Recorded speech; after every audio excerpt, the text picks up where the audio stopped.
Good evening. In just 3 days, most of us will watch the Super Bowl in the comforts of our own living rooms or basements. Should be a pretty good seat to catch the biggest game of the year right here on Newswatch 12. But a lot of people headed to Minneapolis this week don't even have tickets to the game. And it doesn't matter. There's still a ton to do there this week. Newswatch 12's Katie Lazinski and Mark Spillane joined us live in Minneapolis to bring us a closer look at the fan experience. Guys, you don't have the issue of getting tickets. You've got credentials, but met a lot of people who are just there to experience it tonight. Absolutely. So we did start our day off at Mall of America, picking up those credentials. I mentioned earlier, I wish I could have stayed there for days, but we are now outside the fan experience because it closed at 10 o'clock tonight. And it was some experience. There was a lot to do, and with frigid temps like this, we were very happy to be able to explore inside throughout the day. When you walk in here to the Super Bowl fan experience, there's so many things to see. So Mark and I decided that we would take you along to see exactly what there is to do. My favorite part about all this is just the atmosphere. Some things that make the atmosphere unique are the music, the lights, and the people. There's so many great players here to meet. I've never seen a real football player face to face before. And when you're not meeting NFL players, there's still plenty of other things to do. Playing games. Okay. Taking photos. And even if your team's not here, you can still represent them. It hurts immensely. I mean, it's so hard walking around here seeing all these Eagle fans knowing it should have been us. And you can even pretend to be on TV. So Mark, how does it feel to go all the way from Channel 12 in Rhinelander, Wisconsin to the NFL Network? Well, it kind of happened overnight, Katie. This is amazing, and they did a really good job. And of course, a reminder that Aaron Rodgers makes it look a lot easier than it really is.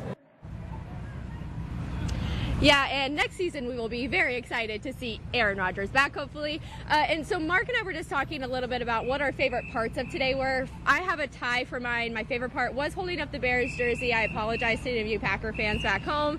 But I also loved seeing all the kids running around and acting like NFL players and just the big smiles on their faces. Those are both fantastic. I would probably go with all the different NFL jerseys and shirts and jackets, hats, everything we saw. I want to say we saw nearly 25 different teams. So the NFL very equally represented across the league here at the NFL fan experience. We're going to send it back to you now, Lane. For now, we're covering Super Bowl 52 live from Minneapolis alongside Katie Lazinski.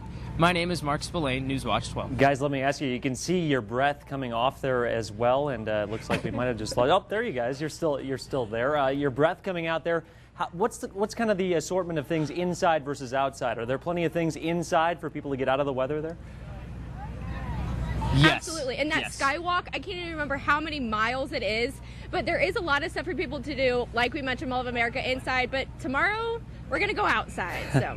And they've done a nice job of providing places for people to go inside to stay warm. Very adventurous. Yeah, we look forward to your reports all weekend long, culminating with the big game on Sunday. Guys, thank you very much. Well, good evening. The American Birkebeiner stands out as one of the biggest events in northern Wisconsin every year. But this year, it added another huge event to the calendar in a different state, the Super Bowl. That historic Berkey Bridge made its trip to Minneapolis, and that's where we find Newswatch 12's Katie Lazinski to tell us more. Katie, good evening. Hey, Lane, I'm here on top of the Berkey Bridge that usually goes over U.S. Highway 63 in Hayward, Wisconsin, but they decided to take a little bit of a road trip here to 9th Street and Nicollet in Minneapolis, and here is the story. Sarah May watched the 205-foot Berkey Bridge go up from her office window. We work right in one of those buildings, and so I got to see this all the time, and I was really excited to ski downtown because I'll never be able to ski downtown again. The Berkey's executive director, Ben Popp, has been planning with the NFL host committee for almost 9 months. We want to figure out how to showcase what we do in the upper Midwest in winter, and we're not on the beach, we're not surfing, we ski and fat bike and ski jor. The hardest part of planning was how the heck to get that bridge all the way to Minneapolis. It came down on 12 semis, all of the bridge pieces flipped over. Took them about 2 days to flip them back up, maneuver them in here on Nicollet Mall. And then came the massive amount of snow. 85 dump trucks of snow. But once it was all put together, that was when people could experience a part of the historic cross-country ski race. This is the exact bridge that they will see, and so it's really fun that in 2 weeks from now we need to have it back in Hayward because we need it to put 15,000 skiers over. The Berkey will be on February 24th this year, so it'll be a fast trip back to Wisconsin. Hopefully in the future will be pretty fun to say I finished the Birkie and I also skied over the bridge that was part of the Super Bowl. But for some people, they'll be okay just doing the mini Birkie here in Minneapolis. I'll never ski the Birkie, ever, because it's too long and too hard. So I get to ski the Birkie bridge without doing the Birkie.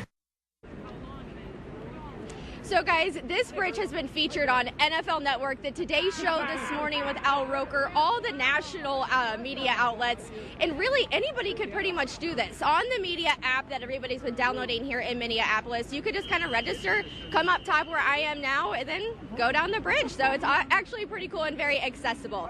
So for now, we're covering the Super Bowl 52 live in Minneapolis. Katie Lazinski, Newswatch 12. Traveling to a new place or event might mean getting lost or not knowing where the nearest bathroom is, and that is certainly true in Minneapolis this week for the Super Bowl. So who is there to help? We're going to bring you back to Minneapolis and find out more, and we'll continue our Super Bowl 52 live coverage there with Newswatch 12's Katie Lazinski. I hope she wasn't one of those people who got lost.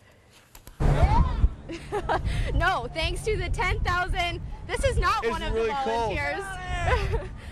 There are 10,000 volunteers at Mall of America, at the airport, and here downtown, keeping these crazy guys under control and making sure that nobody gets lost. So all week long, we have told you about Radio Row, we've told you about the NFL fan experience in the convention center, and now we're going to show you about how all of that is running smoothly. You'll get in your 10,000 steps. It's good for you. In the state of 10,000 lakes, 10,000 volunteers will get way more than 10,000 steps this week. They put out the call, and it's a kind of a once-in-a-lifetime opportunity. Whether you're outside downtown, Free sleigh rides. or at the Mall of America a few miles away, I love Minnesota, love Minnesota. Crew 52, as they're being called, is answering questions. Restaurants, it's specific stores, it's how do we get an Uber. How many pictures have you taken for people? Many.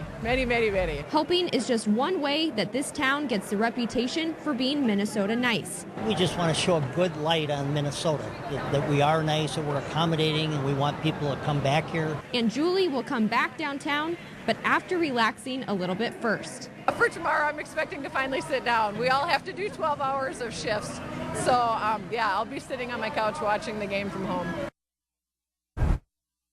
Now, Julie did say, like you just heard, that she will be at home, but there will still be thousands of volunteers here at Mall of America, like we've all said. They will still be working before and after the game to make sure everybody stays safe in these not so ideal windy and snowy conditions. But hey, that's what makes it so much fun to have such a big event here in the northern Midwest. And Mark and I have appreciated everyone helping us along the way. I don't know how many times I've said, where's your nearest bathroom? So that is very much appreciated. We're covering Super Bowl 52 live in Minnesota. Katie Lazinski, Newswatch 12. Hey, Katie, maybe that guy just wanted to know where the bathroom was too when he popped in earlier.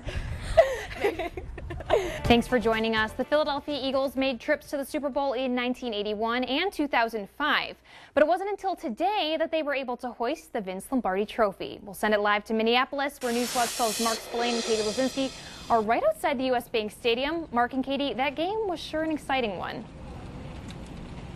It was definitely an exciting one, Rose. Good evening to you and all of our viewers. It's a new year, a new stadium, and a new outcome. The Philadelphia Eagles capturing their first Super Bowl championship and the first NFL championship for the franchise since 1960. Yeah, 41-33 final score, the Eagles over the Patriots. And some people were saying this week that it was almost like a David and Goliath matchup, but I don't think that it was. It was pretty equally matched. It was a great game. So here's the highlights. Second quarter, Eagles up 9-3, make it 15-3. LeGarrette Blount, left side, bounces off tacklers and into the end zone for the touchdown. Eagles went for two, but did not get it. Then the Wisconsin Badgers came to life. Former Badger James White, not one, not two, but three broken tackles on his way to the end zone, and the Pats cut the lead back to 3. And then another Badger, Corey Clement, gets the pass with a catch and run, gets loose, and he says, "Get off of me," with a stiff arm and inside the 10-yard line to set the Eagles up for one of the craziest plays you'll ever see on 4th and goal.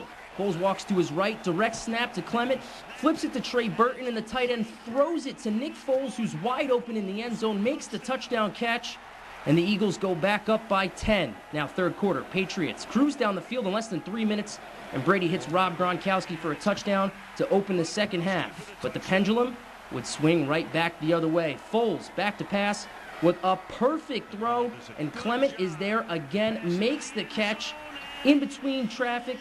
The play was reviewed, but it would stand as a touchdown. The Eagles back up by 2 scores. Then fourth quarter, down by 1 point.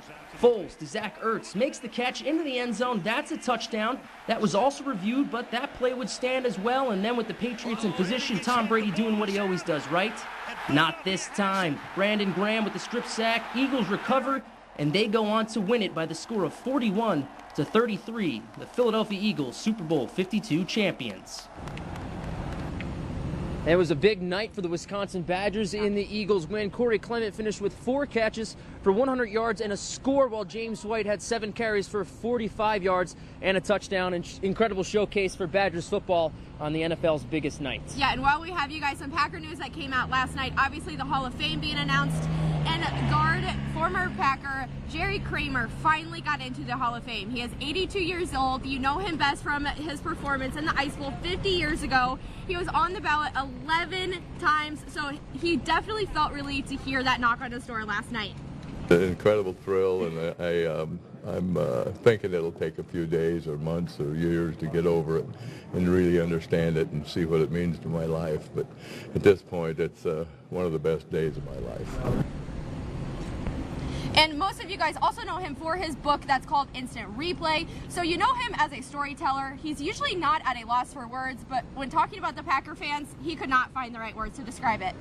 You don't have enough adjectives. You just don't have enough words to quantify the attitude and the quality of the fan and their incredible support for 50 years.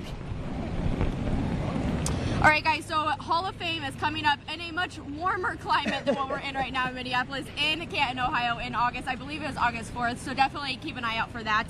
And very congratulations to him. Yeah. Congratulations to Jerry Kramer. Great night for the Packers. Great weekend for the Badgers. Yeah. And a great week for us. We really enjoyed all the coverage. Stressful days, but fun days at that. Absolutely. This is definitely an experience at work, and I will never forget. And we want to thank all of you guys for watching during our coverage and, you know, really coming with us on this trip, so that way we could show kind of our fans back home what it was like here in Minneapolis. So for one last time, we're going to go ahead and sign off. We are covering Super Bowl 52 live in Minneapolis. For Mark Swain, I'm Katie Lozinski, Newswatch 12.